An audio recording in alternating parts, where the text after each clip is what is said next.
আসসালামু আলাইকুম, কেমন আছেন সবাই? ঘুরতে চলে আসছি স্মৃতিসৌধে। সামনের দিকটা সুন্দর ফুলের বাগান ও লেক দিয়ে সাজানো, মাঝে মাঝে ফুটে থাকে শাপলা বা পদ্ম ফুল। স্মৃতিসৌধের সামনে চলে আসছি, কাছ থেকে দেখতে আবার পুরাই অন্যরকম লাগে। এর প্রতিটি দেয়ালই আলাদা আলাদা। ভিতরের জায়গাটা আবার অনেকটা ভুলভুলাইয়ার মতো, বিভিন্ন অলিগলি, এক দরজা দিয়ে ঢুকে আরেক দরজা দিয়ে বের হওয়া। এর নিচে আবার একটা সুড়ঙ্গের মতো আছে, তালা দেওয়া, তাই ভিতরটা দেখতে পারিনি।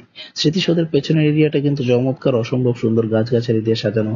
ঘাস বিছানো মাঠ, উপরে আকাশ আর নিচে সবুজ, প্রকৃতির এক অন্যরকম সৌন্দর্য।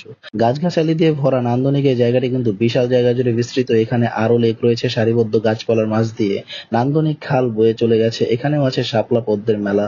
এত সুন্দর প্রাকৃতিক সৌন্দর্যের প্রেমে যদি হারিয়ে যেতে চান, তাহলে কিন্তু একবার এখানে এসে ঘুরে যেতেই পারেন। যেদিকেই তাকাবেন সবুজ প্রকৃতি আর পরিচ্ছন্নতার চমৎকার রূপসজ্জা আপনাকে কিন্তু মুগ্ধ করবেই। চক্ষু শীতল করার মতো প্রাকৃতিক এই সৌন্দর্যের মাঝে যেখানেই যাবেন, মনে হবে ২-৩টা ছবি তুলে নেই।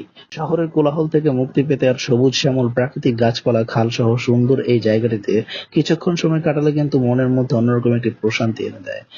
এখানে আবার সুন্দর একটি মসজিদও আছে। নামাজের সময় হয়ে গেলে নামাজও পড়ে নিতে পারবেন। ঘোরাঘুরি শেষ হয়ে গেল, এবার চলে যাওয়ার পালা। আল্লাহ হাফেজ, আসসালামু আলাইকুম।